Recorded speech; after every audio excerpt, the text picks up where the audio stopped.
Kita kemarin mendengar kabar ada seorang di antara kita yang menjadi opah. Ya, mungkin Anda sudah tahu ya.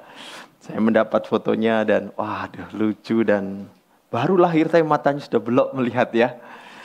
Dan ada orang berkata, bayi selama beberapa bulan itu tidak bisa bicara. Matanya menjelat ke sana kemari. Dia terlalu takjub pada dunia ini. Sehingga speechless. Nah begitu ya.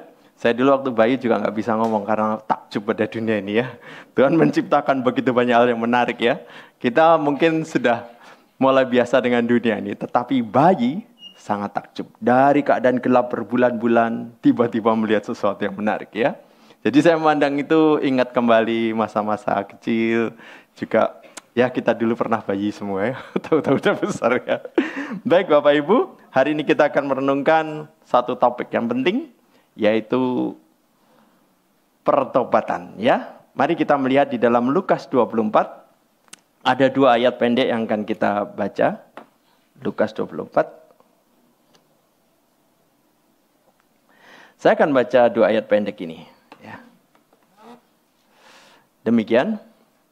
Katanya kepada mereka, ada tertulis demikian.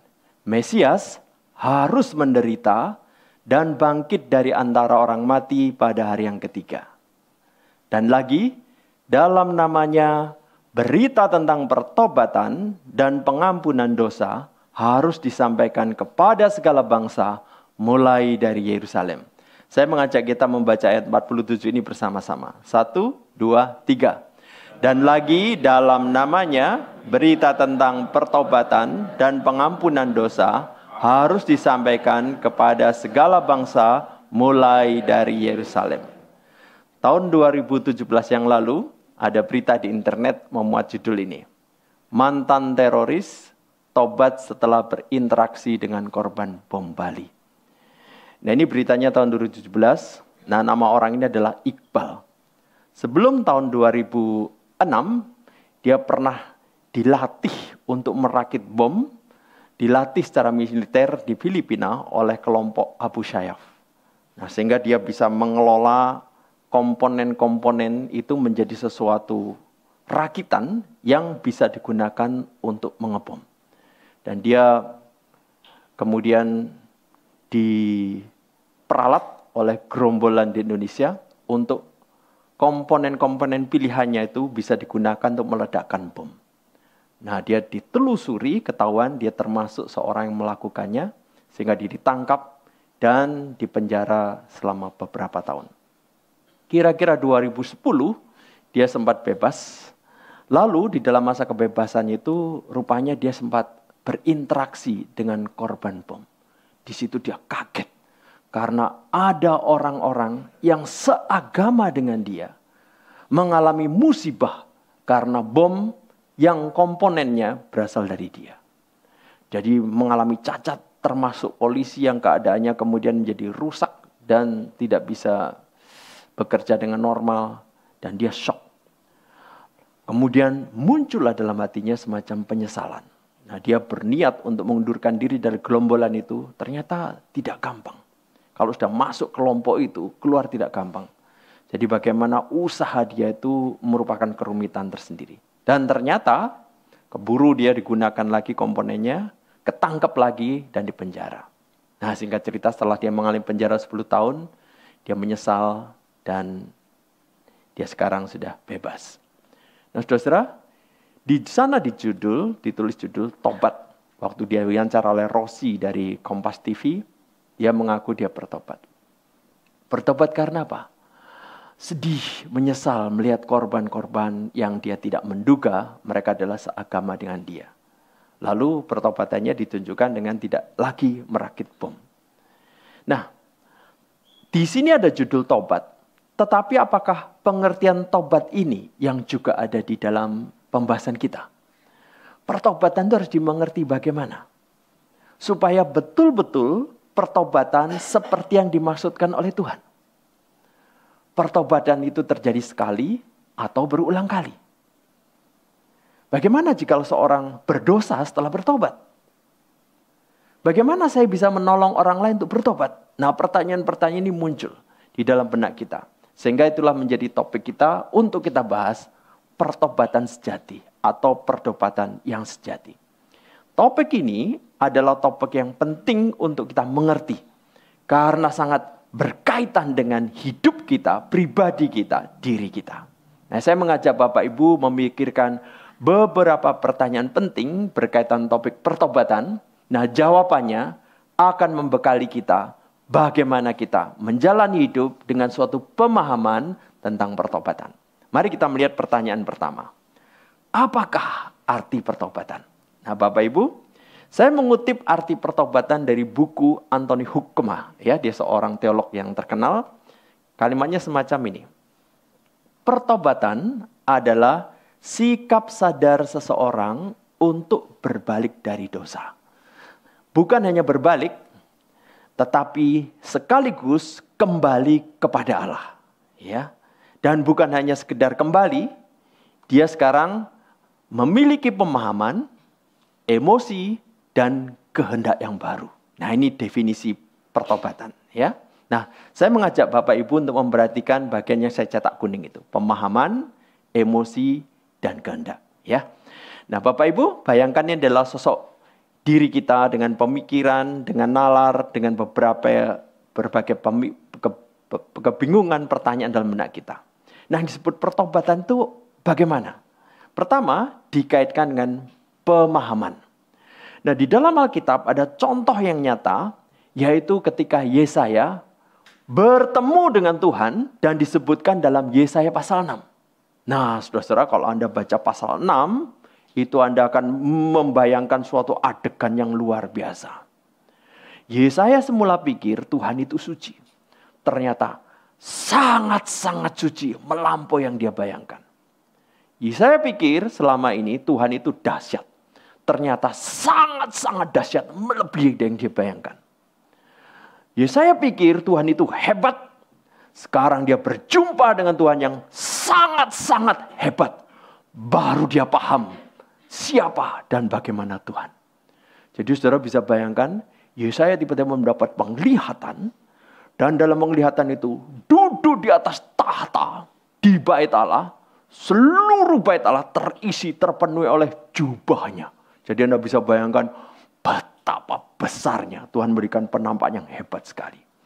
Dan di tengah-tengah situasi di mana Tuhan duduk di atas tahta itu, pemandang itu ada semacam dry ice, ada asap. Dan ada suara yang bernyanyi, serafim, dan suaranya menggelegar, ditambah bumi bergoncang. Nah, Anda bisa bayangkan kalau kayak itu mau bergoncang, Anda akan, ada apa? Anda tidak mungkin biasa-biasa saja. Itu yang dialami Yesaya. Waktu Yesaya melihat dan segala indranya merasakan kedahsyatan yang begitu rupa, baru dia paham, Tuhan dahsyat, Tuhan hebat, Tuhan suci. Dan itulah yang kesadaran yang dia pahami saat itu. Dan berhadapan dengan Tuhan yang maha suci, dia menyadari diriku sangat hina, sangat berdosa, sangat cepar. Di situ dia menyadari dirinya sangat tidak layak. Nah, saudara-saudara, di sini terkandung unsur pemahaman. Seseorang sebelum bertobat, dia akan memahami betapa Allah itu sangat suci. Allah itu sangat adil. Allah itu sangat hebat, sangat berkuasa. Sehingga di dalam diri ada suatu pemahaman, saya tidak boleh main-main dengan keberadaan Allah semacam ini. Nah, saudara-saudara, bukan hanya itu, muncul suatu perasaan, dan ini semua sekaligus, yaitu perasaan apa? Berhadapan Allah yang suci, berhadapan Allah yang maha tahu, berhadapan Allah yang maha bijaksana, kita semua seperti ditelanjangi, ketahuan semua buruknya, bodohnya, cemarnya. Di situ perasaan tak berdaya, perasaan malu, perasaan takut, perasaan gelisah, perasaan tidak layak itu muncul semua. Nah, saudara, perasaan itu ketika membandingkan diri dengan keberadaan yang begitu hebat, menjadi perasaan yang sangat kecil, perasaan tidak berdaya. Nah, saudara, Yesaya waktu berhadapan itu merasa dirinya begitu kotor sampai dia mengatakan, celakalah aku. Karena kedahsyatan. Nah saudara, bukan hanya itu. Di dalam Paulus pernah menyebutkan dalam Korintus, sebab duka cita menurut Allah menghasilkan pertobatan. Ketika seseorang menyadari dirinya yang kotor di hadapan Allah yang bersih, yang sangat suci, dia tiba-tiba merasa malu, dia bisa sedih, atau disebutkan sini duka cita, meramanya, menyesal, dan sebagainya. Tetapi duka cita semacam ini, perasaan malu, perasaan menyesal semacam ini, adalah suatu perasaan yang diperkenan Tuhan. Karena memunculkan suatu pertobatan. Nah saudara, di sini dikatakan, yang membawa keselamatan dan yang tidak akan disesalkan. Dia merasa malu, merasa menyesal, merasa jijik dengan dosanya, yang semula dia mungkin mengatakan menikmati, sekarang di hadapan dia yang seperti ronsen melihat dia, sekarang dia merasa malu, merasa takut, merasa jijik, merasa sedih, dan disitulah dia didorong untuk merasakan dosa-dosa dia yang bercampur dengan dirinya itu begitu menjengkelkan, begitu memalukan. Perasaan-perasaan negatif itu muncul semua karena dia sadar diriku berada di hadapan Allah yang semacam ini. Nah, saudara, duka cita semacam ini, duka cita yang bawa pertobatan, ini duka cita yang penting, penyesalan yang penting, rasa malu yang penting, di dalam menyadari diri yang begitu menjijikan yang semula dia tidak sadari. Petrus semacam ini. Waktu dia sedang bersumpah bahwa dia tidak kenal Tuhan Yesus. Anda bisa melihat ini dalam film The Passion of the Christ. Ketika Tuhan Yesus sedang dipukuli, ditempeleng, diboyong kemas sana kemari, Petrus menyangkali karena, wah saya tidak mau dikaitkan orang semacam ini. Begitu dia menyangkali 3 kali, Tuhan Yesus sambil mengalami tempelengan melirik kepada Petrus. Hati Petrus sedih.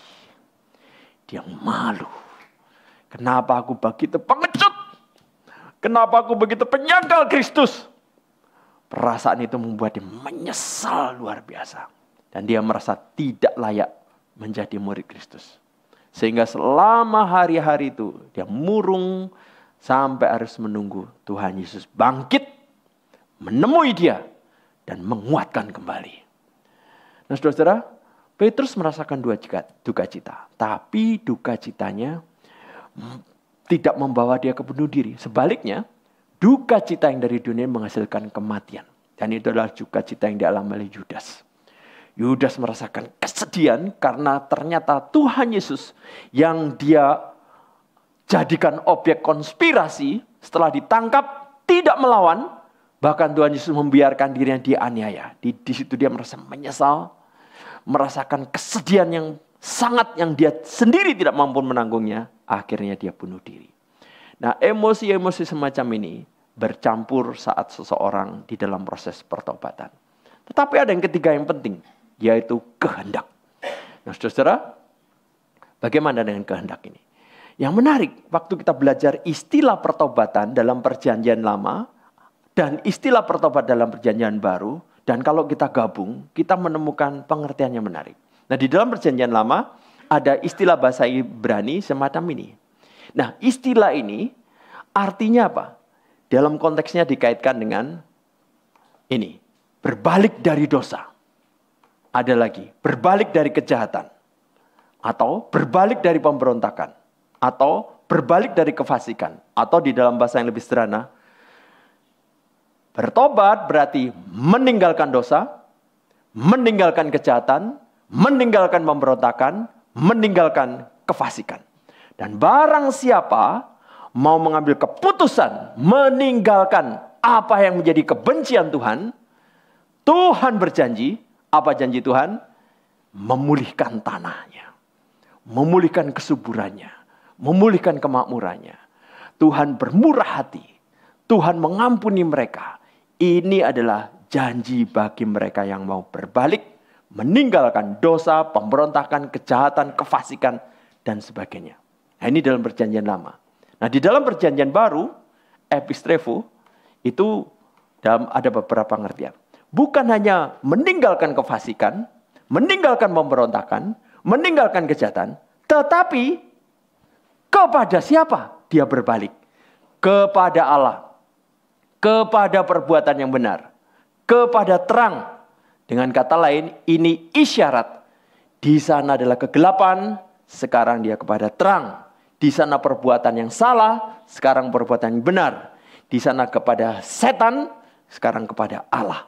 Jadi saudara-saudara, metanoia epistrefo mengandung unsur ini. Nah, kita bandingkan dengan satu istilah lagi, yaitu metanoia. Di dalam metanoia ada beberapa pengertian. Bukan hanya kepada Allah. Metanoia selain berbalik dan kepada Allah, orang ini yang dulu hanya bisa melakukan kejahatan, keburukan, kefasikan, dosa, setelah dia bertobat, dia memiliki prospek yang cerah. Karena dia sekarang berpihak pada Allah, dia sekarang bisa menghasilkan buah, memimpin kepada hidup, membawa kepada keselamatan, membuat kenal kebenaran. Jadi saudara, di balik istilah bertobat, ada semacam isyarat kesedihan, malu, duka, takut, jengkel, sedih, penyesalan, tetapi juga ada kandungan unsur pengharapan, kegembiraan, sukacita. Karena hidup kita menjadi hidup yang bisa menghasilkan buah. Memimpin kepada hidup, membawa kepada keselamatan, membuat kenal kebenaran. Jadi, saya gambarkan dengan bagan ini. Kita pernah melihatnya. Nah, saudara bayangkan ada orang di dalam area kiri. Nah, saat di dalam area kiri, dia terbiasa dengan keburukan, dengan kehitaman, dengan kegelapan yang dia alami. Dan dia tidak merasa itu suatu gangguan. Nah, suatu ketika anugerah Tuhan datang, dia dilahirkan baru, hatinya menjadi baru, kecenderungannya menjadi baru, tiba-tiba dia memiliki perspektif cara pandang Tuhan. Dia sekarang memahami Tuhan begitu maha adil sehingga pasti menghukum dosa. Di situ dia disadarkan ngerinya jikalau dia dimurkai oleh Tuhan. Nah, pemahaman itu membuat dia merasakan takut, menyesal bagaimana jikalau dia mengalami murka Tuhan. Puji Tuhan ada Kristus yang mati dan bangkit. Jikalau dia percaya pada Kristus yang mati dan bangkit, dia tidak perlu mengalami penghukuman itu. Maka pemahaman ini muncul pada dia. Lalu muncullah perasaan menyesal, sedih pada dosa yang melekat dan dia sudah lakukan begitu banyak sepanjang hidupnya. Dia merasa malu, merasa menyesal, lalu dia mengaku dosa kepada Tuhan. Dan disitulah dia mulai kehendak, aku akan mengikut Kristus. Aku mau berpihak kepada Allah. Aku mau berpihak kepada terang. Aku mau berpihak kepada Allah yang di sebelah kanan. Supaya hidupku tidak hanya menghasilkan yang buruk, yang jahat, yang fasik, yang berontak. Tapi menghasilkan buah, menghasilkan kebenaran, dan bisa menjadi berkat bagi orang lain. Inilah pertobatan. Nah, sekarang saudara, setelah kita mengerti uraian ini, saya jelaskan kembali definisi tadi. Pertobatan adalah sikap sadar seseorang. Nah, di sini saya tambahkan supaya lebih jelas. Yang telah lahir baru. Karena selama orang itu belum dilahirkan baru, sebelum jiwanya dihidupkan oleh Tuhan, dia tidak menghargai anugerah Tuhan. Dia tidak peduli siapa Allah. Ketika dilahirkan baru dia mengerti Allah yang dahsyat, Kristus yang baik, Kristus yang berkorban untuk dia. Dan untuk berbalik dari dosa. Kelahiran baru membuat dia sadar berharganya keselamatan dari Tuhan. Dia mulai sadar hidupnya tidak boleh harus di dalam kegelapan. Dia berbalik dari dosa dan kembali kepada Allah. Karena memang dia diciptakan oleh Allah. Dia adalah milik Allah. Dia selama ini terhilang, sekarang dia sadar. Dan dengan pemahaman, dengan emosi, dengan kehendak yang baru. Jadi saudara, inilah pengertian pertobatan. Nah saudara, setelah seorang mengalami ini, orang dalam posisi di sebelah kanan semacam ini. Nah saudara, kita menyambung kepada pertanyaan kedua. Mengapa kita perlu pertobatan? Nah saudara, alasan pertama adalah karena posisi manusia sedang salah. Saudara, saya ajak Anda melihat gambar ini.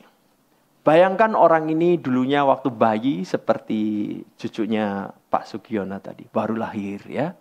Dia terbiasa di ruangan itu. Maka dia menganggap itulah dunia yang semestinya. Itulah dunia yang seharusnya. Nah, kita dibesarkan dalam lingkungan semacam ini. Lalu tumbuh menjadi remaja, tumbuh menjadi pemuda, menjadi dewasa, menjadi orang tua. Inilah dunia yang apa adanya dan inilah dunia yang seharusnya. Ketika kita dibesarkan dalam lingkungan semacam ini, lalu kita mengatakan pengaruh masyarakat, pengaruh orang tua, ya hidup memang semacam ini. Inilah apa adanya hidupku, inilah apa adanya aku. Lalu kita pikir inilah yang normal. Maka kita tidak akan terpikir untuk berubah secara bagaimana. Tetapi setelah kita melihat perspektif Tuhan, apa yang pengertian Tuhan yang kita baca dari Alkitab, baru kita sadar, posisi ini bukan posisi yang normal. Posisi ini bukan posisi yang benar. Ini posisi yang salah. Kenapa? Karena Alkitab menjelaskan bahwa sebenarnya, seharusnya posisi kita adalah di wilayah yang terang. Di wilayah bersama Allah, di wilayah bersama sumber kebenaran itu. Nah, ketika kita mendengar apa yang disampaikan Alkitab, ketika kita mengerti apa yang dibicarakan oleh Allah tentang diri kita, baru kita sadar, diriku tidak normal. Ini posisi yang tidak benar. Ini posisi yang salah. Ketika kita tahu posisi kita salah, kita akan berusaha kembali posisi yang benar.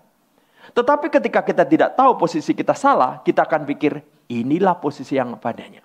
Nah, saudara, kita mulai berpikir, kalau begitu, saya tidak bisa ke atas, ya sudah, demikian saja. Jawabannya salah lagi. Karena Tuhan sudah memberikan solusi, yaitu ada posisi di mana kita bisa beralih dari kiri kepada kanan. Nah, inilah sebabnya saudara, kenapa kita perlu bertobat. Posisi kita yang sekarang, yang di dalam kegelapan, bukan posisi yang normal. Posisi kita sebelah kiri, bukan posisi yang seharusnya. Posisi kita yang sebelah kiri adalah posisi yang salah. Untuk menyadari posisi ini posisi yang salah, itu pun tidak gampang. Itu pun mengalami kesulitan. Karena kita pikir ini sesuatu yang memang semestinya terjadi. Kasihan sekali ya manusia yang tidak mendapatkan pencerahan dari Tuhan tentang dirinya. Nah, saudara, kita menyadari diri kita salah setelah kita menemukan kontrasnya dengan Kristus yang sangat berbeda dengan kita. Yang sangat suci, yang sangat sempurna. Yesaya menyadari dirinya sebagai seorang nabi, tentu saja dia sangat dihargai orang lain. Dianggap seorang yang paling rohani. Begitu berhadapan dengan Allah, dia sadar dirinya sangat hina dan celaka dan mestinya dia mati berhadapan dengan Allah. Nah, saudara, sebab yang kedua, mengapa kita perlu pertobatan? Yang kedua, karena dosa dianggap sekedar penyakit. Sekarang dosa tidak dianggap lagi seserius dulu, tetapi sekedar penyakit. Artinya, ya itu bisa diterapi dan tidak memerlukan Kristus. Saya kemarin membaca suatu kisah yang ditulis oleh John MacArthur. Dan dia menulis kisah tentang seorang agen FBI.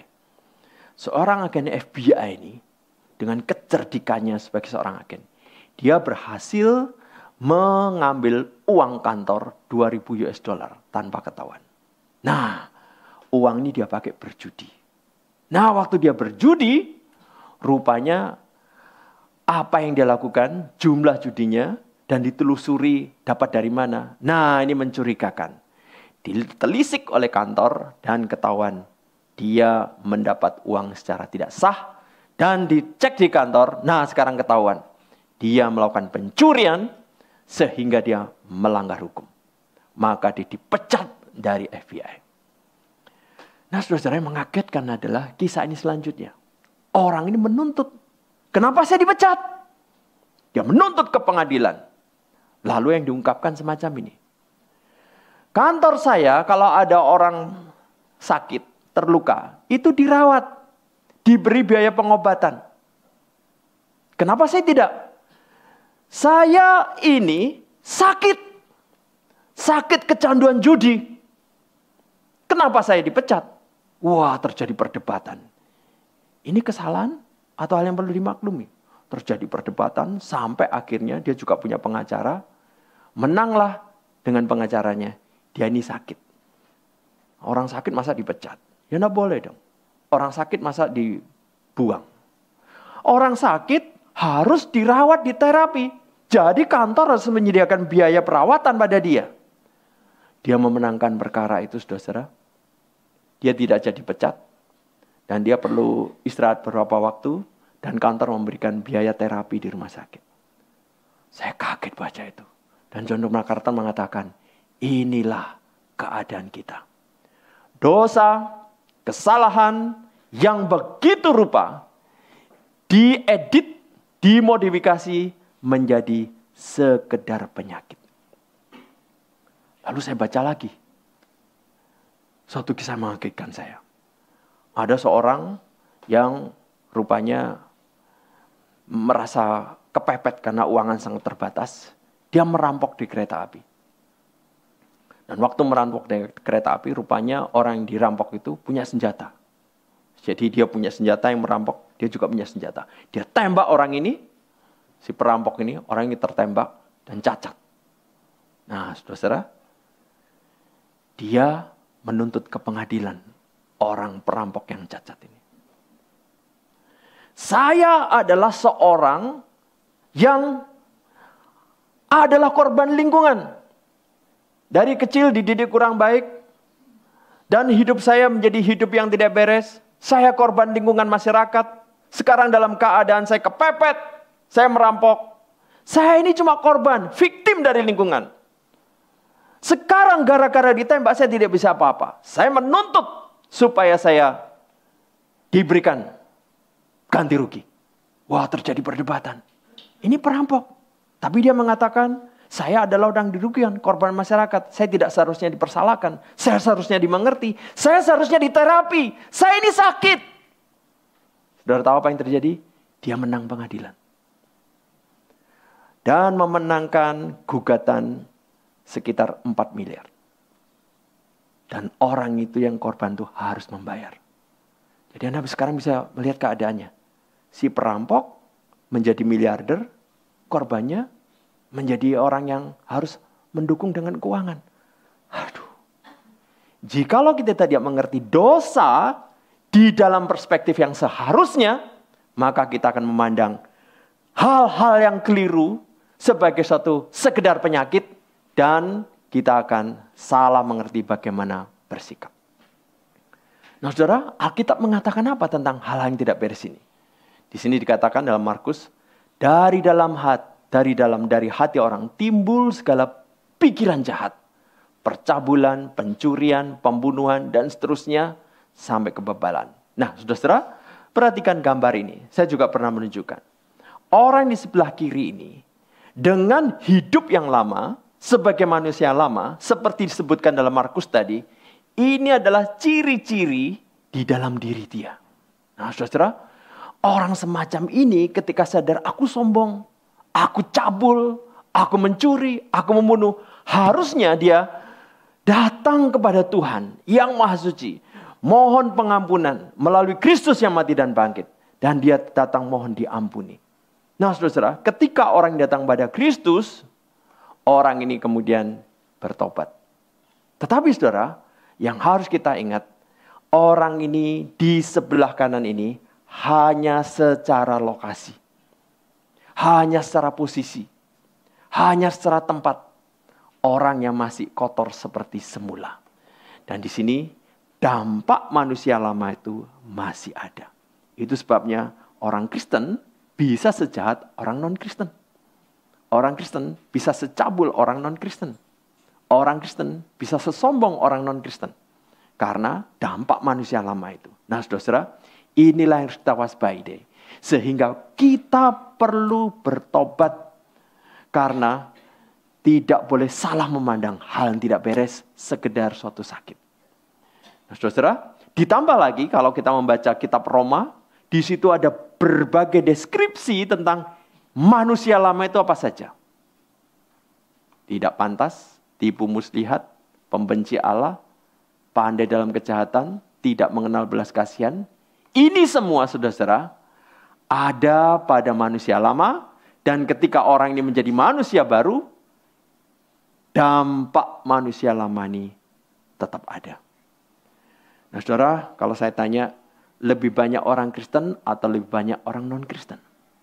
Kita tentu tahu jawabannya. Lebih banyak orang non-Kristen.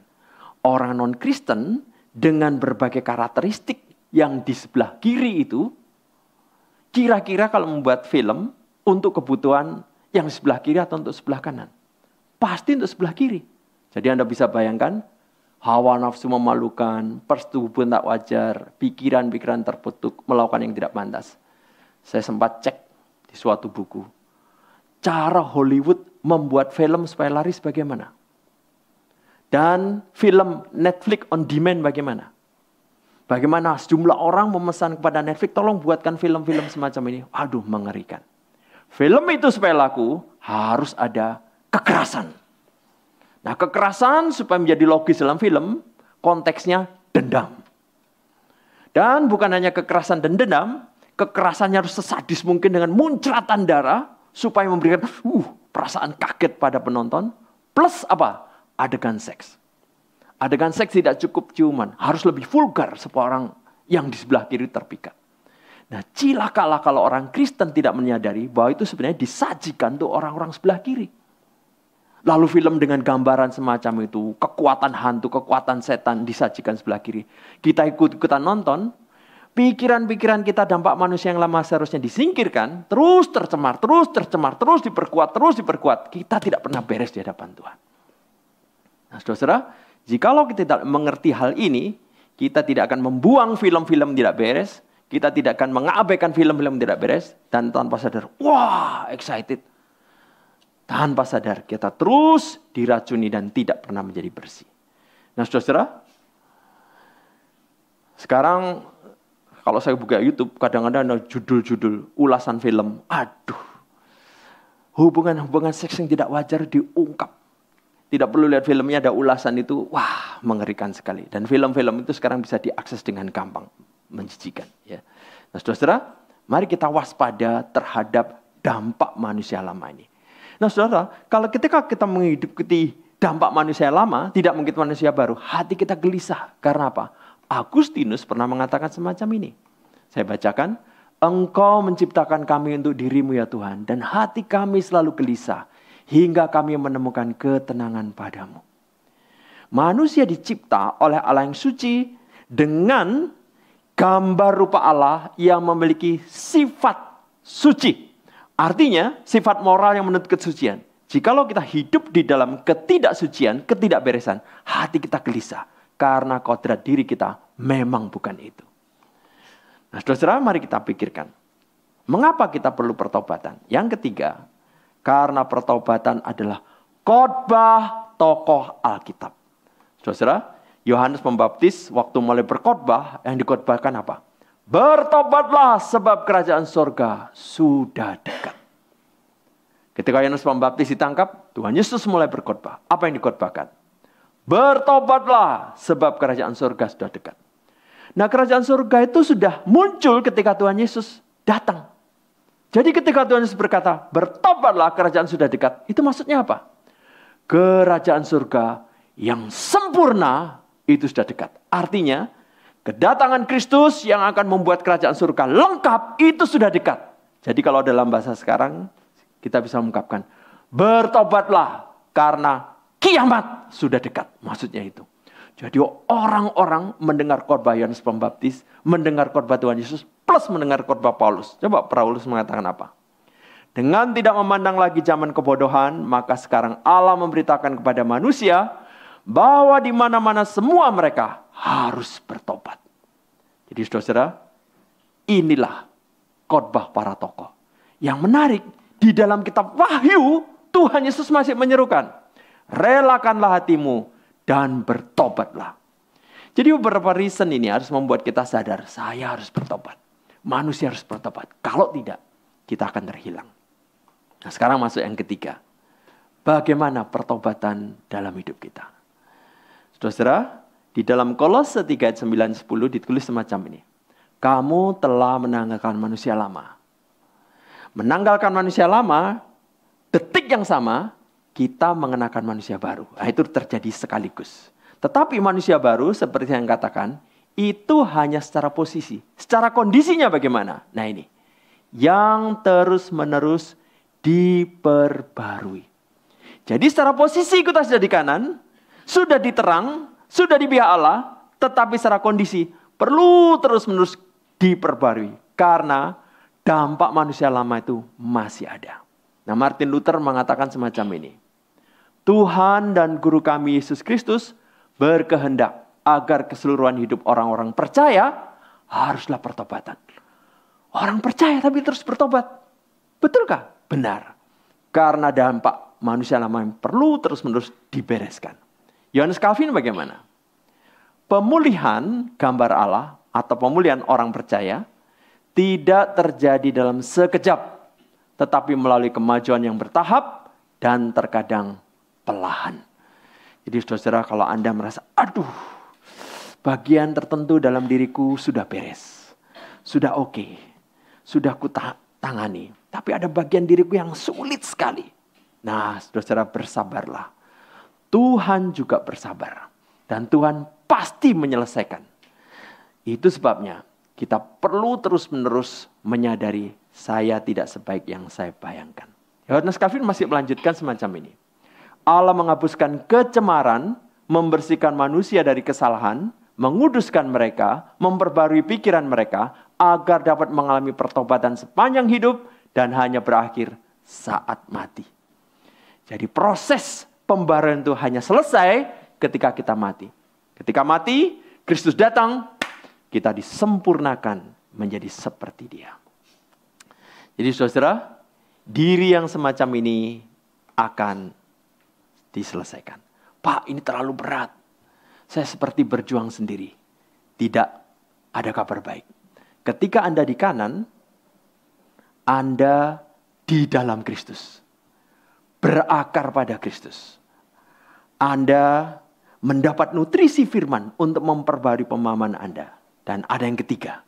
Selain berakar pada Kristus, mendapat nutrisi firman, Anda juga diperkuat oleh Roh Kudus. Roh Kudus ini memberikan dorongan pada Anda, stimulasi pada Anda, suara kepada Anda, untuk Anda sucikan dirimu, kuatkan dirimu. Dan Dia akan berusaha untuk mencegah kita berdosa. Kalau kita mau ngotot dengan berdosa, Roh Kudus diam sesaat. Kita jatuh baru kita sadar, aduh, dosanya cuma berapa detik, tapi penyesalannya menjengkelkan. Mengaku dosa lagi. Mohon kekuatan Roh Kudus. Dan ada ayat di dalam Alkitab, jika kita mengaku dosa kita, maka Ia adalah setia dan adil, sehingga Ia akan mengampuni segala dosa kita dan menyucikan kita dari segala kejahatan. Mengaku berarti saya setuju Tuhan. Pikiran tidak beres itu tidak berkenan pada Tuhan. Sekaligus saya mengucap syukur untuk itu sudah ada pengampunan melalui Kristus yang mati dan bangkit. Saya bertobat Tuhan. Saya benci pada hal semacam ini. Nah saudara, inilah yang kita pelajari pada pagi hari ini. Nah saya ingin meringkas kembali. Pertama, apa arti pertobatan? Pertobatan adalah sikap sadar seseorang yang sudah dilahirkan baru untuk berbalik dari dosa, kembali kepada Allah dengan pemahaman emosi, pikiran, dan kehendak yang baru. Yang kedua, mengapa kita perlu pertobatan? Karena posisi manusia yang salah, tapi mereka tidak sadar. Yang kedua, sekarang dosa dianggap sekedar penyakit, mereka tidak terlalu serius. Diterapi saja. Mereka tidak datang kepada Kristus sebagai satu-satunya jalan. Yang ketiga, pertobatan adalah khotbah tokoh-tokoh Alkitab. Terakhir, bagaimana pertobatan dalam hidup kita? Kita mendapatkan kekuatan dari Roh Kudus. Nah, saudara, kita sudah mengakhiri. Kalau Anda ada pertanyaan, silakan ya. Nah, Bapak Ibu sambil menunggu pertanyaan, saya akan meminta ada pemutaran video ya. 2 video pendek langsung digandeng ya. Ini kesaksian dari seorang bernama Graham Sid ya. Coba kita dengarkan ya.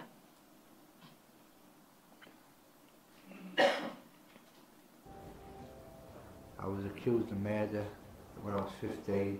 At 16 years old, I eventually went to jail. And I went to a detention centre called Medhamsley. It was very, very harsh. In that place, I was told what to do and I wouldn't do it. I was anti-authority. I had a lot of physical beatings in there. I was put in solitary confinement a lot, and it didn't help me. I just thought these people were bullies. So when I got out of there, I was more angry than when I went in. I was an embarrassment to my mother. She said, "You know what?" She said, "You're the son of Satan. You're evil." She said, "You're worse than your father ever was." Now that was bad to me because my dad was very violent and my mum often raped her. So for me, for her to say I was worse than my dad, was the son of Satan, it just got me really angry. And so my next step was to become a football hooligan. Started getting slashed. I got cut up across my face. I had my little finger chopped off. I was stabbed 4 times in the arm and chest. I've had a bottle in both eyes. I've got no front teeth. I had both my shoulders, my arms pulled out my sockets. There was anarchy. The love to fight, the things I did, which I couldn't mention really. But I did some very, very, very sick. Mengerikan ya remajanya. Kita lanjutkan. By 1995 I was a tramp. And I didn't realise this then. The inside of my body was shutting down. So all I did was drink, take drugs, didn't eat. I didn't realise I was getting septicemia. I had malnutrition and dehydration. In March of 1996, some people turned up on the street and they said to me, "Do you know Jesus loves you?" And I chased them. Jesus, my nana sang about Jesus when I was a kid. There was no such thing. A week after they came back. And I seen these Christian men and women on the street for the next 6 months. One morning I woke up, it was just a normal day. I got my drink and my drugs and I collapsed. I was rushed to hospital. I was in a coma for 6 days. My mother was asked to come to the hospital. She went to the hospital. I was dead. I'd had my last rites on the 6th day. Consultant said to my mum that there's nothing I can do. So she said, "Can I have a few more hours to think about it?" So my mum went out of the room and there was a lot of people there come to say goodbye to me. And then Tony, my mate, said, "My mum, there's some Christian lads here." And my mum went, "Well, what good's that going to do? How can that help him? He's dead." And they said, "Well, let us pray for him." So they went and prayed for me and they put their hands on my head and they said, "In the name of Jesus Christ of Nazareth, give this man new life." And I woke up, sat up, pulled the mask out my mouth. I was alive, come back to life. But it wasn't just a miraculous waking up of the coma. I woke up totally different. I knew I'd never drink again or take drugs or smoke. I wanted to help people. I actually thought I'd gone insane, to be honest. And these Christian men said to me, "Do you know what, Graham? You need to go on an Alpha course." So I said, "What's one of them?" We went on the day away. So on the third talk on the afternoon, and I stood up and I said, "Jesus," this is the exact words, I've never forgot it. It was November the 9th, 1996 at 2:45. I said, "Jesus, and I've been told you love me, and I kind of believe that you love me, but it's not enough. I need to know something in my heart." And as I said that, and I said, "Sorry, will you come into my life?" I fell back into my chair, and I was crying. I couldn't stop. At that moment, as them tears flooded out my eyes, I knew where I was from, I knew who I was, and I knew what I had to do. So that night, at 10 o'clock, I went back to the streets of Middlesbrough, full of Jesus, and I began my ministry. That was 19 years ago. And ever since then, that's what I've done. I've gone, I've told people about Jesus, I've ran 141 Alpha courses. There's a couple of things I say to people on the streets or in the prison when I first meet them, because they're full of doubt, you know. I was doubtful, and they say, "Well, Grandma, how do you really know that, you know, you didn't just wake up out of a coma?" Now, maybe I did just come out of that coma by coincidence, but I often say, for the last 19 years, why have I lived how I have? You know, where did the violence go? Where did the anger and the rejection and not knowing about love, where did that go in one night? Jesus is supreme love. That's what changes. That's what changed Graham Seed. So if it changed Graham Seed, it can do it for anyone. Ya, testimoni yang indah ya, kisah nyata dari seorang remaja yang punya latar belakang yang buruk sekali, kekerasan yang mengerikan, diubah oleh Kristus ya. Dia berjumpa dengan Allah, mengenal Kristus secara pribadi, dan dia mengikutinya sampai hari ini ya. Kemudian testimoninya direkam dalam video yang bisa kita saksikan ya. Baik, saya persilakan kalau ada pertanyaan.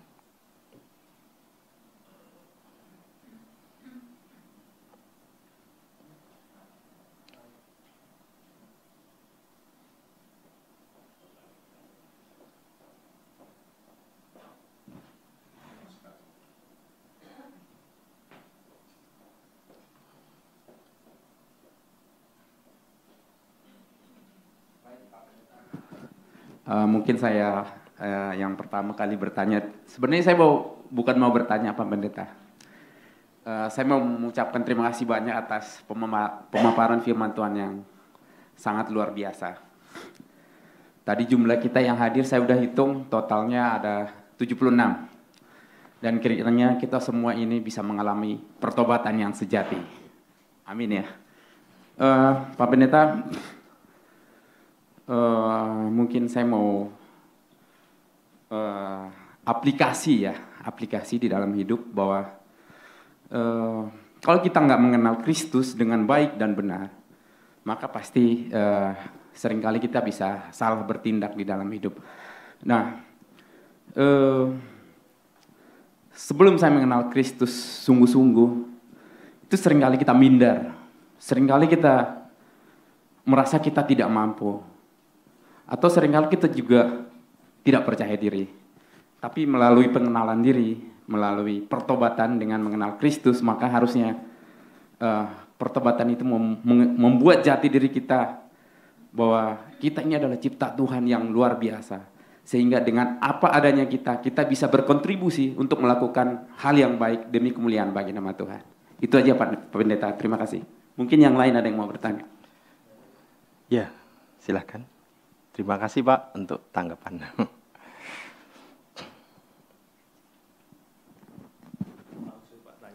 Ya, Bapak langsung aja. Baik, terima kasih Pak Peter. Saya mau kaitkan sedikit dengan khotbah Bapak hari ini dengan Ibrani 10 ayat 25 ya. Bahwa orang percaya tidak boleh hindar dari pertemuan-pertemuan ibadah. Oh ya. Artinya di sini, kalau saya nanti salah Bapak, tolong koreksi Pak. Pemahaman saya, pertemuan ibadah itu bukan hanya sekedar pertemuan ibadah umum seperti ini, kebaktian besar seperti ini. Tetapi di gereja kita ada banyak pertemuan ibadah tengah minggu. Apakah maksudnya seperti itu? Satu itu Pak. Jikalau benar, maka saya ingat lagi khotbah Bapak dulu bahwa hal dosa, tahu sesuatu yang benar, sekecil apapun tidak lakukan, itu sudah berdosa. Nah, saya mau kaitkan ini dengan kesana, Pak. Artinya, konsekuensinya, berarti setiap kita harus banyak pertobatan, bahkan mungkin setiap hari. Dikaitkan dengan tema besar tadi, Ibrani 10 ayat 25, berarti banyak kita harus banyak bertobat. Karena banyak sekali kita tidak mengikuti setiap pertemuan ibadah itu. Apakah demikian Pak? Terima kasih. Ya, jadi satu mengenai ibadah, satu mengenai dosa ya. Ibadah itu dulu dilakukan karena pengertian itu adalah Sabat, di mana Sabat itu kita hari rest dan kita menghadap Tuhan ya. Jadi setelah 6 hari bekerja, ada hari di mana Sabat kita fokuskan untuk Tuhan. Itu menjadi suatu ekspresi di mana kita mencicipi nanti suasana surgawi di mana kita akan memuji, memuliakan Tuhan. Jadi ada satu kesempatan di mana kita bisa bersama-sama semacam ini. Namun ada juga ibadah-ibadah kecil. Nah, di situ tergantung prioritas kita bagaimana. Jadi ada ibadah yang namanya ibadah minggu. berasal dari Domingo atau hari Tuhan, hari kebangkitan, di mana kita mengingat Kristus sebagai yang Raja yang telah mengalahkan kematian. Nah, itu menjadi suatu ibadah yang kita perlu hadir karena kita akan disegarkan, dikuatkan dengan firman dan membekali kita. Nah, ibadah yang lain itu menjadi pertimbangan sesuai prioritas atau tidak, begitu ya. Kalau bisa memang sangat baik. Itu mengenai ibadah. Yang kedua mengenai dosa. Ternyata kita dalam satu hari itu bisa berdosa banyak sekali. Saya pernah berdialog dengan puluhan orang, dan ketika saya tanya, kira-kira dalam satu hari dosa berapa kali? Kalau pengertian dosa adalah melakukan yang diperintahkan Allah, tidak melakukan yang diperintahkan Allah. Meliputi niat, perasaan, pikiran, kehendak. Wah, banyak Pak. Satu hari nggak terhitung. Nah, apalagi satu minggu, apalagi satu bulan, apalagi setahun. Jadi, kita ternyata jatuh bangun dalam dosa. Itu sebabnya, dengan menyadari kita jatuh bangun dalam dosa dan dampak manusia lama terus kita bereskan bersama kekuatan Roh Kudus, kita perlu mengakui di akhir hari kita sehari itu sempat gagal. Sehingga kita perlu mengaku dosa lagi, mohon Tuhan memenuhi kita dengan Roh Kudusnya lagi. Pagi-pagi kita mengaku dosa, mohon Tuhan memenuhi dengan Roh Kudus. Sehingga kita mendapat kekuatan penyertaan Roh Kudus menghadapi setiap hari. Nah, di sini menariknya. Ketika kita menyadari kita memiliki dampak manusia lama, dan menyadari sebenarnya yang membuat berdosa itu keputusan kita, yang begitu kecenderungan kita. Iblis hanya menyediakan pencobaan-pencobaan untuk menggoda yang di sini. Dan disitulah kita menyadari salah satu musuh terbesar adalah diri kita sendiri. Bukan hanya setan, tapi diri kita sendiri. Dan di situ kita menyadari peperangan rohani ini harus kita hadapi setiap hari. Di mana kita melawan segala kecenderungan dampak manusia lama, melawan apa strategi setan yang memberikan pencobaan. Nah, itu sebabnya peperangan setiap hari, mengaku dosa setiap hari, dan menyadari kita perlu bertobat setiap hari. Bukannya bertobat, kita minta dipenuhi Roh Kudus, sehingga Roh Kudus bisa memimpin dan menguatkan kita dalam pergumulan menghadapi dampak manusia lama ini. Demikian Pak Eri. Ya. Kiranya jawaban ini juga mungkin mewakili pertanyaan Bapak Ibu, sehingga mendorong kita menghadapi kenyataan di mana kita memang hidup di dalam perangan rohani. Nah, yang memprihatinkan adalah ketika kita tidak menyadari dampak manusia lama, kita pikir kita tidak perlu berperang, kita jatuh bangun sambil kita bingung, kok saya jatuh bangun, kok saya gagal terus, bagaimana ini? Nah, Bapak Ibu, mari kita sadar, life is war. Spiritual war. Hidup adalah peperangan. Peperangan rohani. Dan peperangan rohani ini, peperangan yang besar karena setan akan berusaha menjatuhkan kita. Kita perlu minta kekuatan Tuhan, perlu minta kekuatan Roh Kudus untuk kita bisa menghadapi ini. Jadi Bapak Ibu, mari kita menyadari situasi ini bersama. Ya, silakan. Bukankah harusnya kita keluar sebagai pemenang di dalam setiap peperangan melawan iblis itu, Pak? Karena roh Tuhan ada pada setiap orang yang sudah lahir baru tadi, sudah mengalami kasih Tuhan. Jadi harusnya tidak ada kata kalah kita, Pak. Tetapi kenyataannya banyak sekali orang Kristen jatuh dalam dosa, kalah dari pengaruh si iblis itu. Bagaimana, Pak?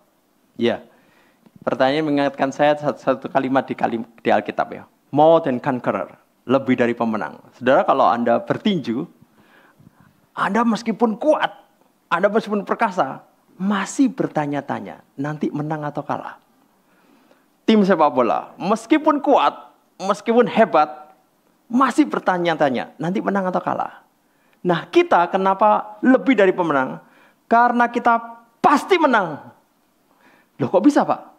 Kristus sudah mengalahkan kematian, Kristus sudah mengalahkan setan, dan entah kita nanti dianiaya orang, disisa atau mati secara bagaimana, Ketika Kristus datang, kita semua bersama Kristus. Nah, itu endingnya, kita pasti menang di akhirnya. Dan kenapa more than conqueror?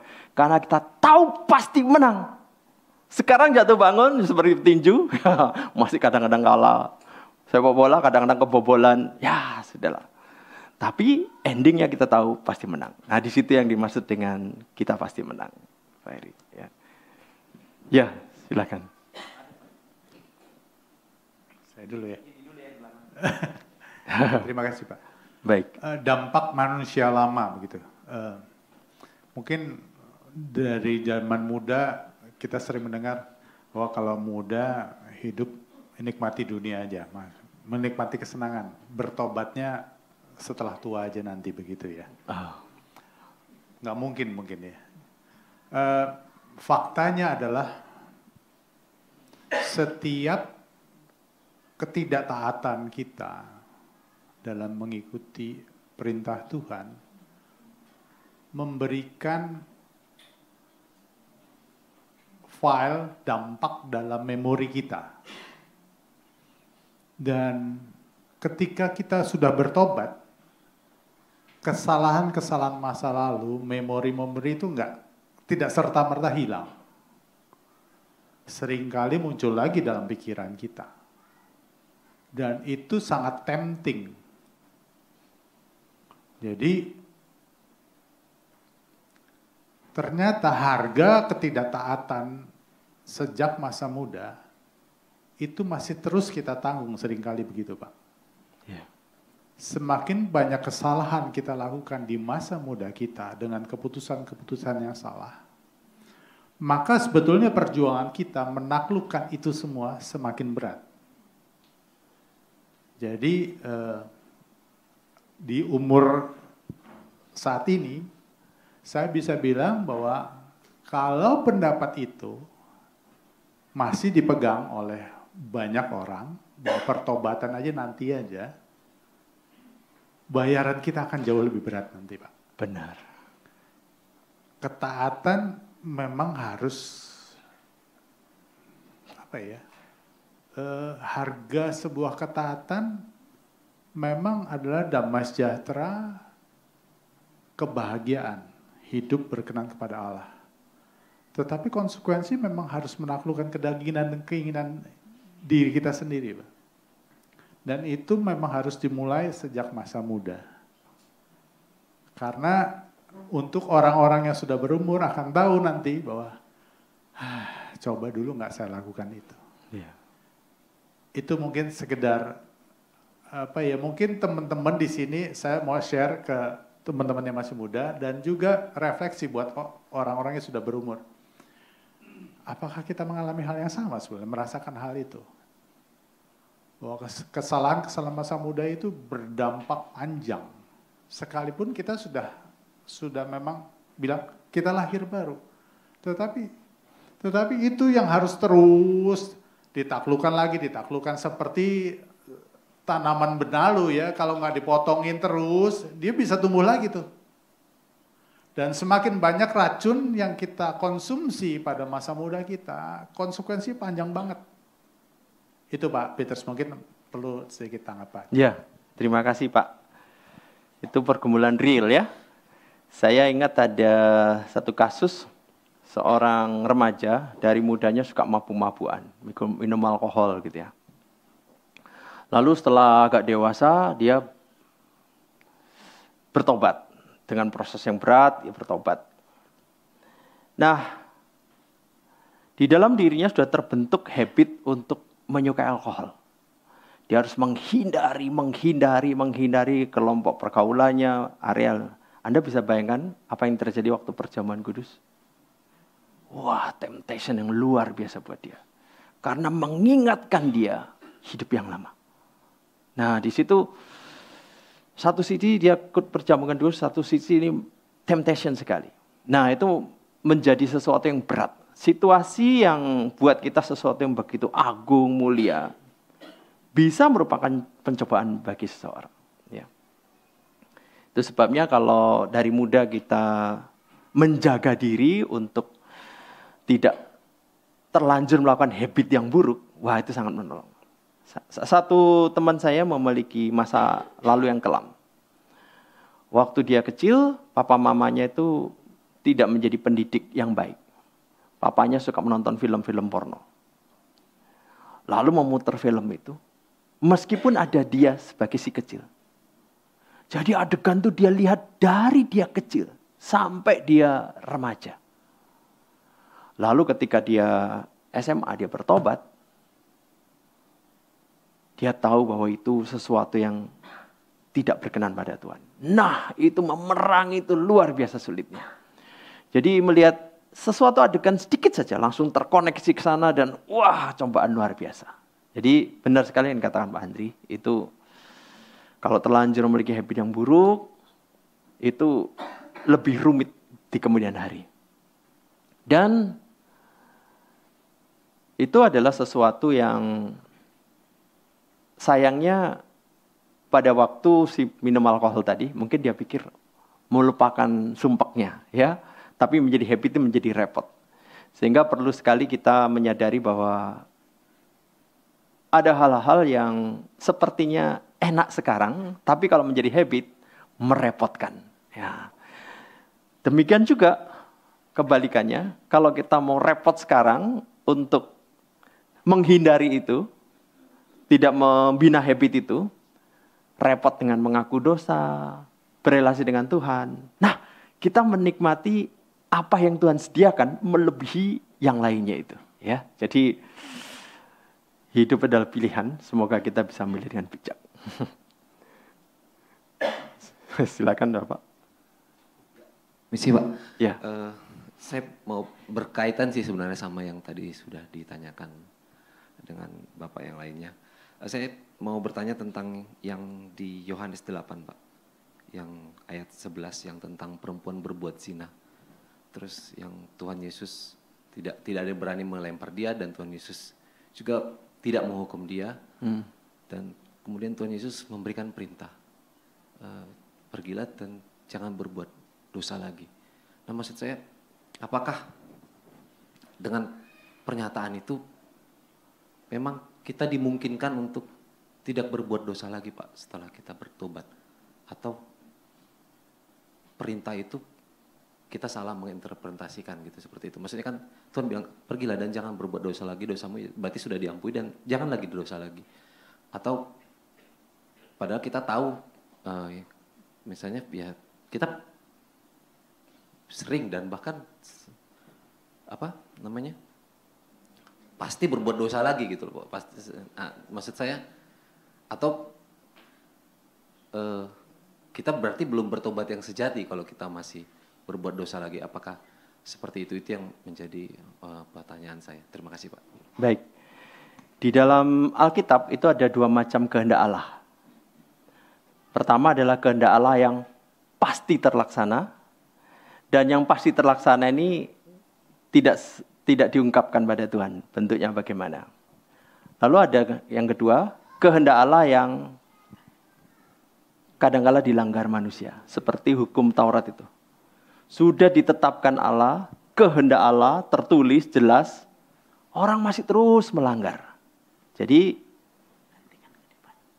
ada kehendak Allah yang dilanggar manusia, tetapi hebatnya Tuhan adalah sekalipun ada pelanggaran, kejahatan, penyelewengan, Tuhan bisa mengaturnya ulang dengan kedaulatannya untuk menggenapi ketetapannya yang pasti terlaksana. Nah itu hebatnya Tuhan. Ya, salah satu kekejaman yang kita renungkan setiap Paskah kan itu. Orang-orang begitu kejam, orang begitu baik semacam Kristus difitnah dan konspirasi yang kejam, justru orang yang sangat baik itu dibunuh. Tapi hebatnya ternyata itu menggenapi rencana Allah yang dari semula.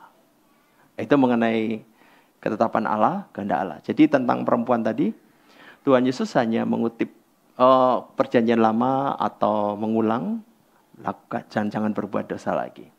Tuhan sebagai Maha Suci berkehendak supaya manusia jangan berbuat dosa. Tapi adakah kemungkinan nanti dia berdosa? Bisa jadi. Karena manusia punya dampak manusia lama itu masih jatuh bangun dalam dosa. Nah pertanyaan berikutnya, apakah berarti kalau misalnya jatuh bangun dalam dosa, kita belum bertobat. Nah, pertobatan itu 2 macam. Dari kiri ke kanan, itu hanya terjadi sekali. Dari gelap kepada terang, itu hanya terjadi sekali. Dari area di dalam kerajaan dosa kepada kerajaan terang, kerajaan Kristus, hanya terjadi sekali. Tetapi di dalam posisi terang, di sini terjadi jatuh bangun, ini yang disebut perubahan terus-menerus yang terus-menerus diperbarui. Jadi, ketika dia sudah di sebelah kanan, dengan ada Roh Kudus, dan kemudian berakal pada Kristus, dia mendapat nutrisi firman, dia disadarkan, yang Anda lakukan salah. Ayo, mengaku datang pada Tuhan. Mohon pengampunan sekali lagi. Jadi, ada jenis pertobatan yang berulang di sebelah kanan, ada jenis pertobatan yang sekali dari kiri ke kanan. Demikian. Jadi kita mengalami pergumulan bersama, perjuangan bersama, ada hal-hal yang mungkin kita sudah bisa bereskan dan sulit untuk berdosa di bagian tertentu. Tapi ada yang kita masih gampang jatuh bangun. Nah, itu pergumulan kita masing-masing. Ya.